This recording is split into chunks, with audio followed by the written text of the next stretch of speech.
It was supposed to be an ordinary afternoon. I had spent years trying to forget the tragedy that had struck our family, the accident that took my sister Lily. She was just a child when she passed, and for years her memory was all I had.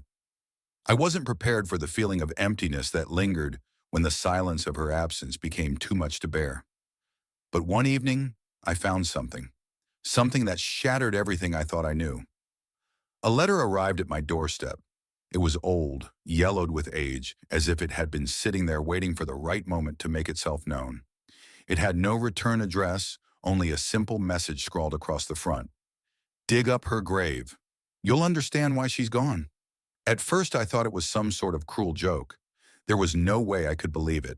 Lily had been gone for so long, and I had already gone through the grieving process. What could possibly be left for me to discover? I had been wrong, though. The letter kept me awake at night, gnawing at me with its impossible message. Why now? Why after so many years? Something inside me, some lingering connection to Lily, made me wonder. What if there was more to her death than I had ever been told? I knew it was a terrible idea, but I had to know. I drove out to the cemetery late that night, the wind howling in the distance, as I stood in front of Lily's gravestone. It felt like the earth was still grieving, like the ground itself hadn't forgotten her. I hadn't visited in years, but tonight felt different. The cemetery was empty, only the occasional rustle of leaves breaking the silence. I looked down at the gravestone, my heart heavy with memories. Lily Edwards, forever in our hearts. The inscription seemed too simple for everything she had been, too simple for the life she had been denied. I didn't know why, but I felt the urge to do what the letter had said, to dig. The night was dark, and the ground felt hard beneath the shovel. My body shook with nervous energy as I began to dig, my hands trembling as I scooped the earth away. With each shovelful, the air seemed to grow heavier, like the weight of the past was pressing down on me. I didn't know how long I had been digging when I finally hit something solid, something much harder than dirt. The shovel clinked against a wooden surface, and my heart skipped a beat. I hesitated for a moment, my breath catching in my throat. Could I really be doing this? But then, something inside me pushed me forward. I had to know. I cleared the dirt away and found the lid of a coffin, just as I had feared. It was real. Lily's coffin, buried so long ago, had been disturbed. I stood there staring down at the lid, my body frozen in place. My mind screamed for me to stop, to put the shovel down and walk away. But something deep inside told me there was more to this story. Something that had been buried with Lily all these years. The letter had said to dig up her grave. Now I had to find out why. The air around me grew colder as I stood there, my hands shaking as I reached for the coffin's lid. I couldn't explain why, but there was a sense of urgency, a feeling that I wasn't just uncovering dirt, I was uncovering a truth that had been hidden for far too long. The ground was silent, the only sound my heart pounding in my chest. I had expected this moment to be terrifying, but I hadn't anticipated the weight of the stillness. Why did I feel like something was watching me? I gripped the edge of the lid with both hands and slowly began to lift it, the creaking of the wood piercing the silence of the night. What would I find? The lid finally gave way with a final screech, and I gasped when I saw what lay inside. It wasn't what I had expected. It wasn't what I was prepared for. Lily wasn't lying in the coffin. Instead, there was a small, dusty black box resting at the bottom of the grave, nestled carefully between the linens that had once wrapped her body. The box was old, its surface etched with symbols I didn't recognize, the kind of symbols that seemed to pulse with some kind of eerie energy. I knelt down, my breath caught in my throat, and reached for the box. The air felt heavy around me, the darkness of the cemetery swallowing up everything. Why was this box in her grave? What did it mean? I carefully picked it up, the cool metal sending a chill through my fingertips. There was something strange about it, something that felt alive, as if it were waiting for me to unlock it. I didn't hesitate. I opened the box. The moment I did, I felt an electric jolt of energy surge through me. The light from the full moon seemed to intensify as the box revealed its contents. An old journal, its cover cracked and worn, and a small, intricately carved key. My hands trembled as I picked up the journal. It was unmistakable. Lily's handwriting was scrawled across the first page, and the sight of it made my heart stop. The first words were simple but chilling. "I'm sorry. I didn't want this, but it's too late now. The truth is inside this journal. Read it before they come for you." I read the words again, the reality of what was happening settling in my chest. I couldn't comprehend it. Lily had known something. She had left me a message. The weight of the journal in my hands felt heavy, as if it was pressing me towards something I wasn't ready to face. I reached for the small key, which fit neatly in the palm of my hand. What was it for? I looked around the grave, the box in my shaking hands. Suddenly, everything felt wrong, as though I had crossed some kind of invisible line.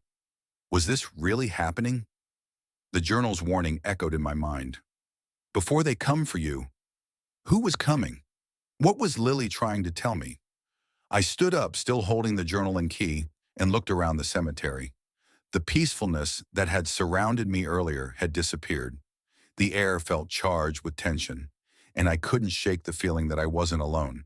Who had been waiting for me to uncover this? And why had Lily left this for me, buried with her? I knew the answers were in the journal, but I also knew that opening it would pull me deeper into something that I wasn't ready for. Whatever this was, it had been hidden for a reason. With the key in my hand, I turned to leave the grave. But just before I could step away, I heard a faint rustling from behind me, the sound of dry leaves skittering across the ground. I froze. Someone or something was here. I stood motionless, my breath caught in my throat, the faint rustling from behind me growing louder. I couldn't shake the feeling that something or someone was just waiting for me to make a move. The silence around me was thick, but it wasn't comforting. It was suffocating. My eyes darted around the cemetery, searching for any sign of movement, but there was nothing, just the haunting stillness of the night. I turned slowly, clutching the journal and the small key. The ground beneath me felt colder, the air heavier, as if the grave itself was holding its breath. I could feel my heart pounding, and for a moment, I wondered if I had imagined the noise. Had I really heard something? But then, I saw it. From between the gravestones, a figure emerged. At first, I thought it was another person, someone else from the cemetery, but there was something unsettling about the way they moved. The figure was cloaked in shadow, their face hidden beneath a hood, and they moved with a calm, deliberate pace that felt out of place in the quiet cemetery. Who was this person? I froze, not knowing what to do. Should I run? Should I scream? What did they want? Before I could make a move, the figure spoke, their voice low and raspy, as if they were speaking from a deep hidden place. "You shouldn't have opened it," they said, their words carrying a weight of finality that made my chest tighten. I took a step back, my grip tightening on the journal. "What do you want?" I asked, my voice shaky. "Who are you? What do you know about this?" The figure didn't answer right away. Instead, they stepped closer, the darkness around them seeming to pulse, like it was alive. "You've unlocked something far more dangerous than you realize." Their words were like a warning, a truth too heavy for me to comprehend. The key, it's not just for the journal, it's for something else, something that was never meant to be found. I could feel my stomach drop. What was the key for? What was this person talking about? The journal had already warned me about the danger, and now it seemed like the figure in front of me was confirming my worst fears. "You're not supposed to be here," the figure continued, their voice almost a whisper now. "You've crossed a line that shouldn't have been crossed. And now they know. They're coming for you too." The words hit me like a punch to the gut. "Who are they? Who's coming for me?" The figure didn't answer. Instead, they stepped closer until I could feel their presence in the air around me, almost suffocating. My fingers gripped the journal tighter, the cold metal of the key digging into my palm. I had to know what was going on. I had to find out why my sister had left me this, why the key had been buried with her. But before I could speak, the figure raised their hand, motioning to the grave. "You can't outrun what's already been set in motion." The words were final, almost too serious for me to understand. The figure turned, as if they had said all they needed to say and began walking away, disappearing into the darkness just as quickly as they had appeared. I didn't know whether to chase after them, to ask more questions, or to run, but something in me told me that they were telling the truth. The warning in their voice was too real, too urgent. With trembling hands, I looked down at the journal again. I had to keep moving forward. I couldn't stop now. There were answers here, and no matter how dangerous the path became, I needed to find them. I couldn't let my sister's death remain a mystery. I had to understand. I took a deep breath, turned, and walked away from the grave. The key was now in my possession, and whatever I was about to uncover, I wasn't walking away from it. I walked away from the grave, the journal clutched tightly in my hands, the key a weight in my pocket that felt heavier with every step. The cryptic figure's words haunted me, filling my mind with 1,000 possibilities, none of which were comforting. "They're coming for you." That one phrase seemed to echo in the stillness of the night, a constant reminder that whatever I had stumbled upon was much bigger than I had anticipated. I reached my car, still parked at the edge of the cemetery, and slid into the driver's seat. My hands were trembling, the journal in my lap feeling like it was burning through my clothes. I needed answers, but I didn't know where to begin. The journal, the key, the strange warnings. It all felt like too much for one person to bear. The night seemed to stretch on forever as I drove through the empty streets, the weight of the unknown pressing in on me. I glanced at the journal in the passenger seat. What had Lily known? What was this thing I had uncovered? I pulled up to my apartment and sat there for a moment, staring at the front door, my thoughts spinning. I couldn't go back in without figuring this out. I needed to read the journal, but part of me hesitated. The warnings from the figure and the cryptic message Lily had left behind only intensified my fear. I stepped out of the car and grabbed the journal. I had no choice now. If I was going to find the truth, I had to face whatever lay inside these pages. The apartment felt dark, too quiet, as if the walls themselves were holding their breath, waiting. Inside, I sat at my kitchen table, the journal open in front of me. I didn't know what I was looking for. Answers, a clue, something to tell me that I hadn't made a terrible mistake by digging up her grave. As I flipped through the pages, I found more of Lily's handwriting, more fragmented thoughts written in a hurried, almost frantic manner. The entries didn't make sense at first, but one stood out to me. The key unlocks more than just a door. It unlocks the gate. Be ready for what you find, because once it's open, nothing will ever be the same. The words chilled me to the bone. The gate? What gate was she talking about? What had she meant? My mind raced, but I couldn't find the answers fast enough. It was all slipping through my fingers. I turned the page and found more entries, ones that seemed even more desperate, more urgent. The closer I read, the more I realized that Lily had known something, and she had been trying to warn me. But what? What had she uncovered before her death? What had been so dangerous that she couldn't tell me? And then my eyes landed on the final entry. It was written in a way that felt final, like Lily had known her time was running out. I have made the choice. I can't go back now. I've seen what's coming, and I'm not strong enough to stop it. The key is only the beginning. You'll need it to understand what's next. But beware. The truth is a door that once opened can never be closed again. I felt the words sink into me, like a cold hand tightening around my heart. What had she meant? What was she trying to tell me? And then, as I read the last few lines, it became clear. They are already here. You may be the only one who can stop them. The realization hit me like a wave. They, the people the figure had warned me about, were not just threats from the past. They were here now, and they were coming for the key, for the truth. I sat back, feeling the weight of the journal pressing against my chest. I had no idea what was happening or what the key truly unlocked, but I knew one thing. Whatever I had started, I couldn't stop it now. The clock on the wall ticked away, but I could barely hear it over the pounding in my chest. The journal felt like a living thing in my hands, its secrets pressing down on me, suffocating me. I didn't know how much more of this I could take. What was the truth? What had Lily uncovered before her death? And who were they? The ones who were coming for the key? I stood up, the urge to do something, to act, sweeping over me. I couldn't just sit here reading cryptic notes. I had to find the key's purpose. I had to figure out what was going on.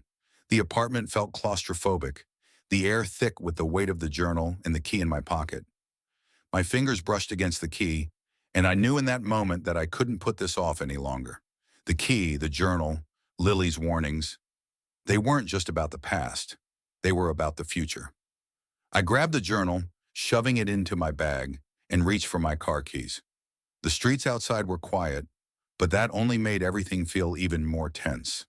Every step I took, every movement felt like I was being watched. I could feel eyes on me. I wasn't alone in this anymore. I needed to go back to the cemetery. There had to be something there, something I missed, a clue, a hidden message, or maybe another piece of the puzzle. As I drove, the world around me blurred into a haze. The air outside was heavy, the weight of the unknown pressing in on me. I couldn't shake the feeling that whatever I was walking into, I wasn't prepared for it. But it didn't matter. I had no choice.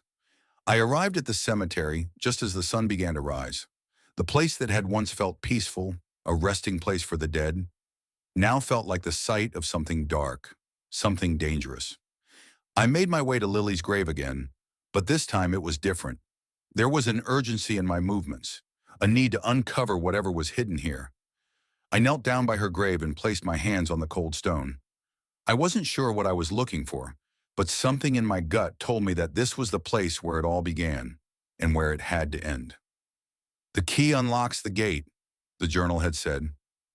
The gate, it was then that I saw it. Just below the gravestone, a small metal plate was hidden beneath the dirt and moss. I hadn't noticed it before. My heart skipped a beat as I cleared away the debris, revealing a hidden compartment. I opened it, my hands shaking as I uncovered another key, a second key. This one was different from the first. It was larger, more ornate, with markings that matched the symbols on the box. As soon as I touched it, I felt a rush of energy, like the very air around me shifted. This was it, the key to whatever Lily had been trying to unlock. Suddenly, a voice from behind me startled me. "You found it!" I spun around, the hairs on the back of my neck standing on end. Standing there just outside the cemetery gates was the figure, the one who had warned me before, the one who had told me that they were coming for me. "You shouldn't have come here," the figure said, his voice low and menacing. "But now that you have, there's no turning back." I gripped both keys tightly in my hands, feeling the weight of them and of what was coming. This was it, the moment where everything changed. "Who are you?" I demanded, my voice shaking but steady. He didn't answer immediately.